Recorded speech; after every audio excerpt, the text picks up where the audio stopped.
ओम नमः शिवाय। आपको आने वाले महाशिवरात्रि की ढेरों शुभकामनाएं। शिव परिवार की कृपा आप सभी के ऊपर हमेशा बनी रहे।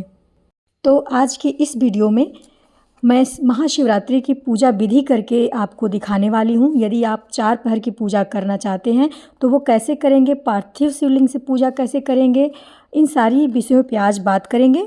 फाल्गुन मास के कृष्ण पक्ष के चतुर्दशी तिथि को महाशिवरात्रि का पावन पर्व मनाया जाता है। ऐसा माना जाता है कि शिव जी और माता पार्वती जी का विवाह हुआ था। शिवरात्रि के दिन पृथ्वी पे जितने भी शिवलिंग हैं उसमें शिव जी विराजमान होते हैं। तो आपको शिवलिंग की पूजा का पूर्ण फल प्राप्त होता है, सारी मनोकामनाएं पूर्ण होती हैं। शिव जी की पूजा करने के लिए साफ़ सफाई की विशेष ध्यान देना चाहिए। साफ़ सुथरे जगह पे एक चौकी बिछाएंगे, लकड़ी का जैसा भी आपके पास पीढ़ा है वो भी बिछा सकते हैं। उसके ऊपर लाल कपड़ा, सफ़ेद या पीला कपड़े को बिछा देंगे और कपड़े के ऊपर थोड़े से अक्षत डाल देंगे और थोड़े से फूल डाल देंगे। गंगा जल से थोड़ा सा छिड़काव कर देंगे ताकि सारी जगह पवित्र हो जाए। और शिव जी को गंगा जल अत्यधिक प्रिय है तो गंगा जल का प्रयोग जरूर करेंगे पूजा में। पूजा की चौकी पे सबसे पहले शिव परिवार को स्थापित करेंगे। तो मेरे पास यहाँ पे शिव, पार्वती और गणेश जी की एक मूर्ति है। आप फोटो भी रख सकते हैं जो भी आपके पास है। और कार्तिकेय जी का स्मरण कर लेंगे, अगर उनकी फ़ोटो है तो अच्छी बात है। और एक थाली मैंने लिया है, पीतल की, चांदी की, स्टील की, जैसी भी थाली आपके पास है, शिवलिंग स्थापित करने के लिए रख लेंगे। अब शिवलिंग को थाली में रख देंगे। अगर आपके पास शिवलिंग नहीं है तो आप पार्थिव शिवलिंग यानी मिट्टी से भी शिव जी बना करके उनकी पूजा कर सकते हैं। पार्थिव शिवलिंग कैसे बनाते हैं इसका वीडियो चैनल पे आपको मिल जाएगा।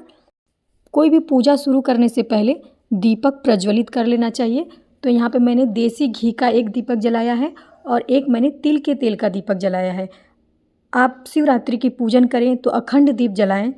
अखंड दीप जलाना बहुत ही शुभ होता है। और आप 4 पहर की पूजा कर रहे हैं तो ये अति उत्तम है। दीप जलता रहेगा और आप समय समय पे पूजा करते रहेंगे।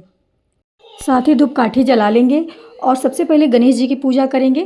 तो गणेश जी को, माता पार्वती को, भोलेनाथ का जो हमारे पास फ़ोटो या मूर्ति है, चंदन, लाल चंदन, पीला चंदन और सिंदूर लगाएंगे।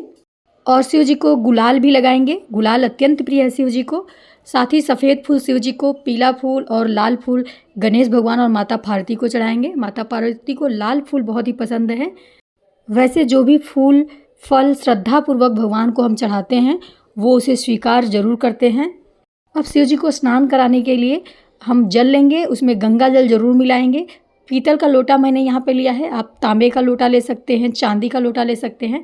शिव जी को चारों तरफ से पानी गिराने के बाद स्नान कराएंगे। और ये मैंने पंचामृत लिया है।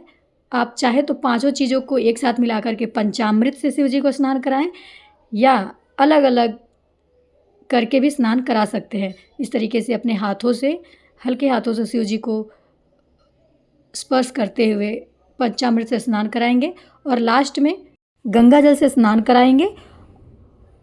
और जब आप चारों पहर की पूजा करते हैं तो शिवलिंग को बार बार उठाते नहीं हैं। जो ये इस प्लेट में दूध और जल भर गया है उसको कटोरी या गिलास से, कटोरी से बाहर निकाल लेंगे। इसी तरीके से चारों पहर की हम पूजा करेंगे। अब शिवलिंग पे मीठा चढ़ाएंगे। तो मैंने यहाँ पे मिश्री लिया है। आप मीठे में कोई भी दूध की मिठाई ले सकते हैं। दूध की मिठाई शिव जी को बहुत ही पसंद है। तो मिश्री के साथ ही मैंने यहाँ पे अक्षत लिया है। अक्षत भी शिवलिंग पे चढ़ा देंगे। अक्षत में आप चावल के खड़े दाने ही लें, टूटे हुए नहीं होने चाहिए। और अब शिव जी को टीका लगाएंगे। पीला चंदन या सफ़ेद चंदन जो भी है उसे त्रिकुंड बनाएंगे और साथ ही गुलाल भी लगा देंगे शिव जी को। अब मैंने यहाँ पे जनेऊ लिया है। जनेऊ में आप हल्दी ज़रूर लगाएं और शिव जी को मैंने यहाँ पे जनेऊ पहना करके शिवलिंग पे ही रहने देंगे या जो मूर्ति है उसको पहना देंगे। तो मैंने यहाँ पे शिव जी की मूर्ति को जनेऊ पहना दिया है। अब मैं यहाँ पे सफ़ेद फूल चढ़ा रही हूँ, पीला फूल भी चढ़ा देंगे। जो भी फूल आपके पास उपलब्ध हैं, गुलाब का फूल भी है उसको भी चढ़ा दीजिए। और साथ ही यहाँ पे बेलपत्र चढ़ाएंगे। बेलपत्र शिव जी को बहुत ही ज़्यादा प्रिय है। कुछ भी आपके पास नहीं है, अगर बेलपत्र है तो आपकी पूजा सफल हो जाती है। तो बेलपत्र का जो डंठल है उसको हमेशा तोड़ करके चढ़ाना चाहिए और जो उसका चिकना भाग है उसको ऊपर रखेंगे और ओम नमः शिवाय का जाप करते हुए बेलपत्र को चढ़ा देंगे। 5, 7, 21, 11, 51 बेलपत्र इच्छा अनुसार आपने चढ़ाइए। और यहाँ पे मैंने पान लिया है, एक छोटी इलायची, लौंग और उसमें मीठा रख लिया है और एक कसैली रख करके शिव जी को अर्पण करेंगे। तो ये पान मैंने शिव जी माता पार्वती को अर्पण कर दिया है। आप चाहे तो इसी थाली में रख दीजिए या इसको बाहर रखिए। जो भी हम यहाँ बेदी पे चढ़ा रहे हैं सब शिव जी और माता पार्वती गणेश जी को ही अर्पण है। अब फलों में मैंने यहाँ पे बेल लिया है। बेल का फल शिवरात्रि में बहुत ही शुभ माना जाता है चढ़ाना और शिव जी को बहुत ही पसंद है। और यहाँ पे मैंने संतरा, अनार लिया है। जो भी मौसमी फल आपको मिल जाए वो आप चढ़ा दीजिए। अनार माता पार्वती को पसंद है तो अनार माता पार्वती को चढ़ा देंगे। इसके अलावा शिव जी को गन्ना, गन्ने का जूस, धतूरा, धतूरे का फल फूल चढ़ता है। भांग बहुत ही प्रिय है, भांग चढ़ता है। शिवरात्रि के दिन ये सारी सामग्री आसानी से मिल जाती है तो आप शिव जी को ज़रूर चढ़ाएं। और मीठे में मैंने यहाँ पे मिश्री लिया है। आप मीठे में अपने मनपसंद जो भी फल फूल मिठाई मिल जाए जितना हो सके शिव जी को चढ़ाइए, वो कम ही है। भाव के भगवान भूखे हैं तो भावपूर्वक जो भी चढ़ाएंगे, श्रद्धापूर्वक जो भी चढ़ाएंगे भगवान उसको स्वीकार करेंगे। फल फूल मीठा चढ़ाने के बाद एक ग्लास या लोटे में जल लेंगे और भगवान जी के पास रख देंगे। और अब मैं यहाँ पे श्रृंगार का कुछ सामान चढ़ा रही हूँ माता पार्वती को।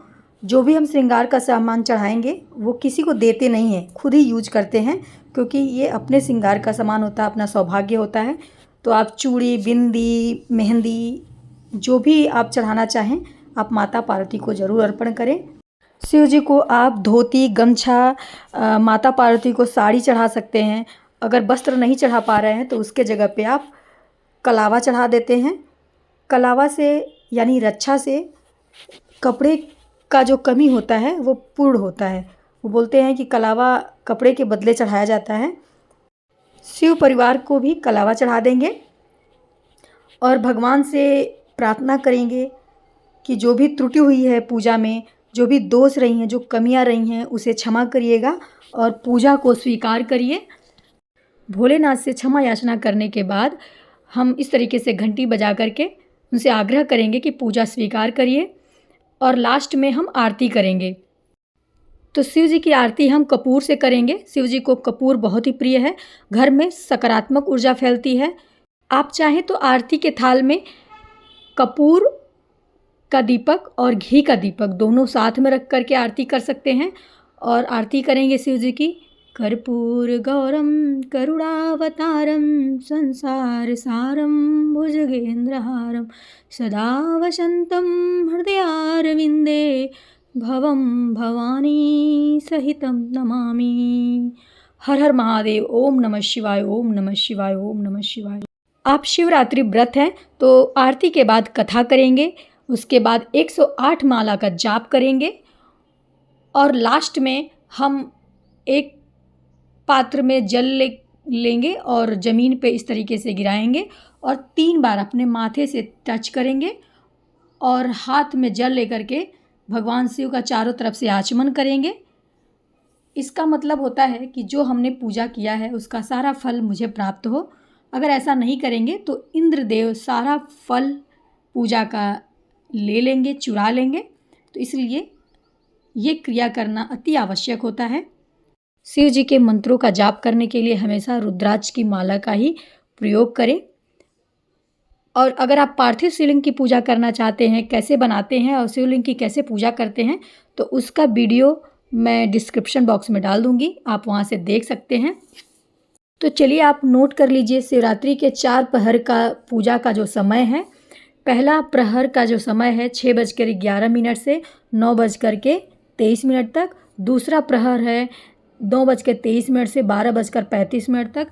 तीसरा प्रहर है 12:35 से 3 में 3:47 तक। और चौथा प्रहर है 3:47 से 6:49 तक। यानी कि शिवरात्रि का जो पूजा का समय है 15 तारीख को शाम को 6:11 से शुरू होगा और 16 तारीख को 7 बजे तक रहेगा।